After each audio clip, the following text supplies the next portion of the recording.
दोस्तों जब आप इंडिया में क्रिप्टो ट्रेडिंग या फिर इन्वेस्टमेंट करते हैं तो आपको काफ़ी हाई टैक्सेस देने पड़ते हैं। साथ ही जब आप माइनिंग करते हैं उस टाइम पर तो बहुत ही ज़्यादा कॉस्ट आ जाती है। और दोस्तों अगर आप क्रिप्टो ट्रेडिंग में थोड़ी सी भी मिस्टेक कर देते हैं तो आपको इनकम टैक्स का नोटिस आ सकता है या फिर आपको मैसेज आ सकता है your bank account has been frozen. तो इन सभी समस्याओं के सॉल्यूशन आज की इस वीडियो में आपको मैं बताऊंगा। साथ ही आपको बताऊंगा कि आप कैसे लीगली अपने टैक्स को क्रिप्टो करेंसी के अंदर कम कर सकते हैं। तो चलिए दोस्तों इस वीडियो को शुरू करते हैं। दोस्तों अब आप एकदम क्लियर आसान भाषा में और डिटेल में समझ रहे हैं और इस वीडियो को देखने के बाद आपको कोई दूसरा वीडियो देखने की जरूरत नहीं पड़ेगी, बिकॉज 5 स्लाइड के अंदर मैं क्लियर कर दूंगा इंडिया में टैक्स क्रिप्टो से रिलेटेड टैक्स रूल्स क्या हैं। तो देखो इंडिया में दोस्तों मोस्टली लोग दो तरीके से काम करते हैं, एक है स्पॉट ट्रेडिंग, दूसरा है फ्यूचर्स एंड ऑप्शन ट्रेडिंग। वैसे यार आप क्या करते हैं? मेरे मोस्टली ज़्यादा व्यूअर्स क्या करते हैं मुझे कमेंट में बताना जरूर। देखो अगर आप एसआईपी दोस्तों करते हैं तो वो भी इसी के अंदर आएगा। टैक्स रूल हम जान लेते हैं। तो टैक्स रेट है, अगर आप स्पॉट ट्रेडिंग करते हैं या फिर इन्वेस्टमेंट करते हैं या फिर एसआईपी करते हैं तो उस पर फ्लैट 30% आपको टैक्स देना पड़ेगा। अगर आप क्रिप्टो के अंदर ही फ्यूचर्स एंड ऑप्शंस ट्रेडिंग करते हैं तो इसको स्पेकुलेटिव इनकम माना जाता है।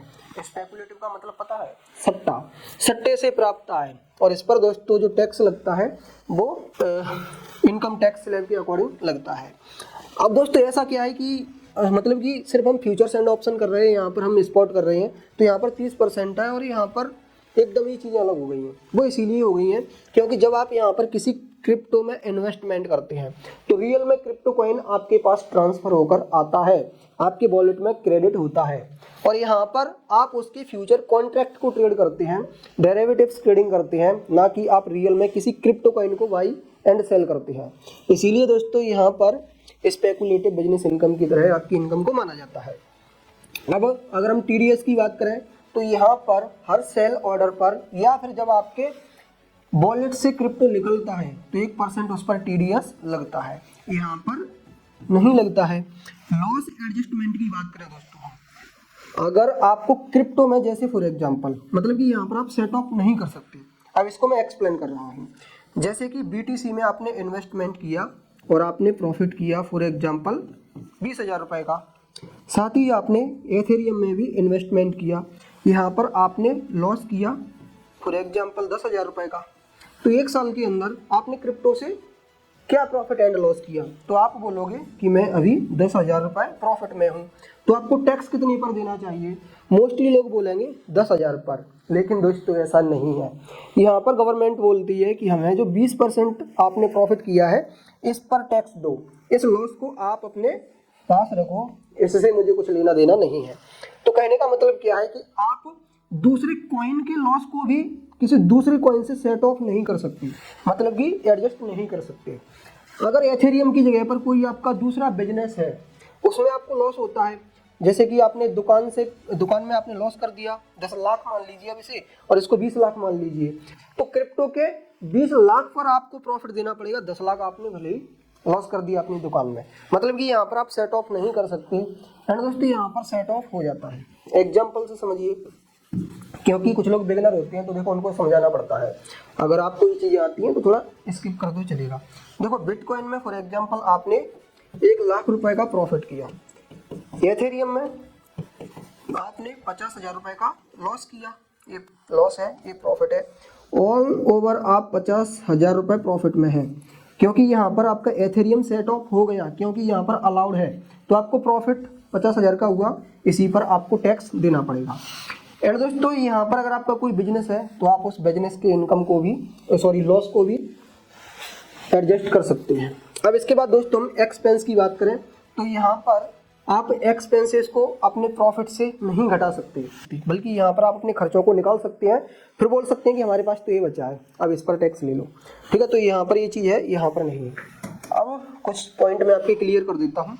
जैसे कि दोस्तों ये जो 1% टीडीएस कटता है तो ये जाता तो गवर्नमेंट के पास है, बट गवर्नमेंट इस टीडीएस को रिफंड कर देती है जब आप आईटीआर भरते हैं। तब आप आईटीआर भरते हैं तो टीडीएस रिफंडेबल होता है, लेकिन आईटीआर जो व्यक्ति भरेगा उसी को रिफंड होगा, जो नहीं भरेगा उसको रिफंड नहीं होगा। आप लॉस को, जैसे कि बिटकॉइन के अंदर आपने इस साल लॉस किया हो सकता है अगले साल आपको प्रॉफिट हो, तो इस साल के लॉस को क्या अगले साल के प्रॉफिट से सेटअप कर सकते हैं या फिर एडजस्ट कर सकते हैं, तो ऐसा भी नहीं हो सकता।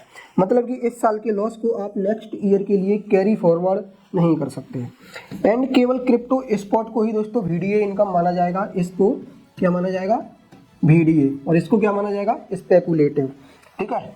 एंड दोस्तों अगर आप टैक्स बचाना चाहते हैं लीगली, तो आप फ्यूचर्स में जाकर बिटकॉइन या फिर किसी क्रिप्टो कॉइन को बाई कर सकते हैं एंड उसको होल्ड कर सकते हैं। जब आप स्टॉक मार्केट की फ्यूचर्स को बाई करते हैं तो उसकी एक एक्सपायरी होती है। क्रिप्टो करेंसी में आप परपेचुअल को बाई करती है फ्यूचर्स के अंदर, मीन्स उसकी कोई एक्सपायरी नहीं है, लेकिन उसमें एक फंडिंग रेट कटती है, वो ज़्यादा नहीं कटती है। बट उसके बारे में अगर आपको नॉलेज है और आपको लेवरेज के बारे में नॉलेज है, क्योंकि यहाँ पर आपको लेवरेज भी मिलता है, जैसे कि जो CoinDCX है प्लेटफॉर्म, वो आपको 100x का लेवरेज देता है, डेल्टा एक्सचेंज आपको 200x का लेवरेज देता है। तो अगर आप फ्यूचर्स में होल्ड करने वाले हैं तो आप 1x का लेवरेज लें या फिर 2x का लेवरेज लें।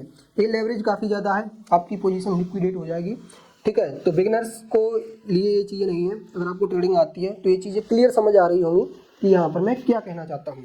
एंड कुछ टैक्स रूल मैं आपको और बताता हूँ, जैसे कि आपको एयर ड्रॉप से क्रिप्टो मिलता है तो उसको नॉर्मल इनकम माना जाएगा, टैक्स स्लैब के अकॉर्डिंग आपको उस पर टैक्स देना है जब वो आपको मिलते हैं।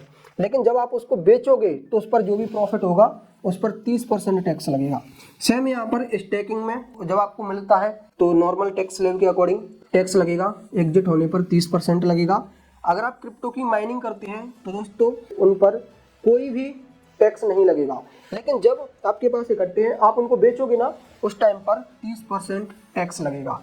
एंड जब आप माइनिंग करेंगे तो इलेक्ट्रिसिटी की काफ़ी कॉस्ट आती है एंड सिस्टम्स वगैरह काफ़ी महंगे यूज होते हैं, तो आप उनको प्रॉफिट से नहीं घटा सकते, मतलब कि एक्सपेंसेस को आप कम नहीं कर सकते। गिफ्ट पे क्या रूल है टैक्स का, तो अगर आपका कोई ब्लड रिलेशन में भाई या फिर फादर वगैरह मदर वगैरह है, वो आपको क्रिप्टो ट्रांसफर करते हैं, गिफ्ट देते हैं, तो कितना भी दें कोई टैक्स नहीं लगेगा।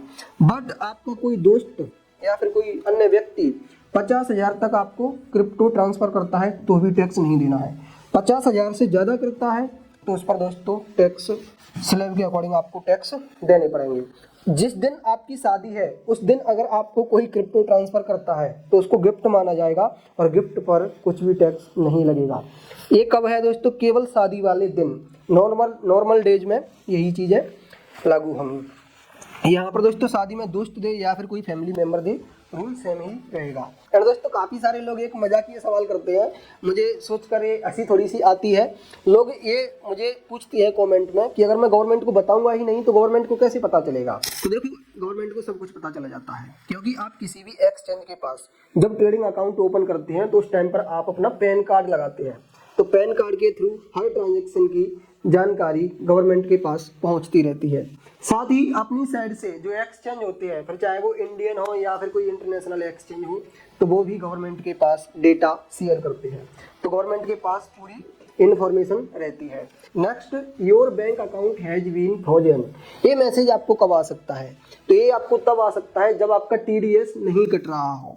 जो इंडियन एक्सचेंज है वो आपका TDS काट लेती है, फॉर एग्जाम्पल CoinDCX। और इन्वेस्टमेंट करने के लिए मैं आपको CoinDCX ही सजेस्ट करूंगा, एंड ट्रेडिंग करने के लिए डेल्टा एक्सचेंज। ये दोनों ही प्लेटफॉर्म मैं खुद भी यूज करता हूं, इसीलिए आपको कॉन्फिडेंटली रिकमेंड कर सकता हूं। ट्रस्टेड है, INR में डिपॉजिट एंड विड्रॉल हो जाता है, यूजर इंटरफेस काफ़ी आसान है। इनका अकाउंट ओपनिंग लिंक मैं आपको इस वीडियो का डिस्क्रिप्शन में दे दूंगा।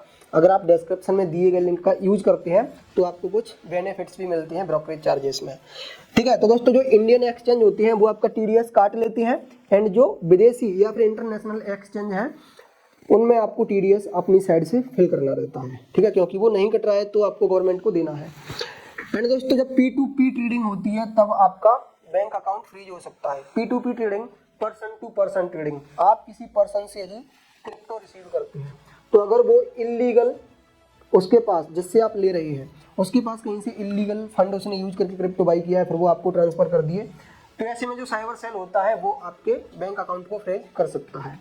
आपको टैक्स नोटिस कब मिल सकता है, तो जब आप ITR नहीं भरते हैं, क्रिप्टो से प्रॉफिट कमा रहे हैं बट आप ITR नहीं कर रहे, या फिर क्रिप्टो से आपने प्रॉफिट किया है लेकिन आप उसकी प्रॉपर जानकारी नहीं दे रहे हैं, या फिर उसको हाइड करने की कोशिश कर रहे हैं, क्योंकि क्रिप्टो पर टैक्स ज़्यादा लगता है ना, तो थोड़ा सा हाइड कर लो। तो ऐसी कंडीशन में गवर्नमेंट के पास पहले से ही आपका पूरा डेटा है, बस वो तो उसको मैच करते हैं। अगर मैच नहीं होता है तो आपको नोटिस आ जाता है, या फिर गलती से भी आप गलत जानकारी भर देते हैं तो ऐसी कंडीशन में आपको टैक्स का नोटिस आ सकता है। नेक्स्ट दोस्तों, जैसे कि मैं आपको हर वीडियो में बताता हूं कि अभी मैं आपको क्रिप्टो ट्रेडिंग एकदम शुरू से सिखा रहा हूं, जिसके 10 टॉपिक मैं आपको पहले ही बता चुका हूं। तो अभी तक हमने ये दोनों वीडियो अपलोड कर दिए थे, आज आपने ये वीडियो कंप्लीट देख लिया है।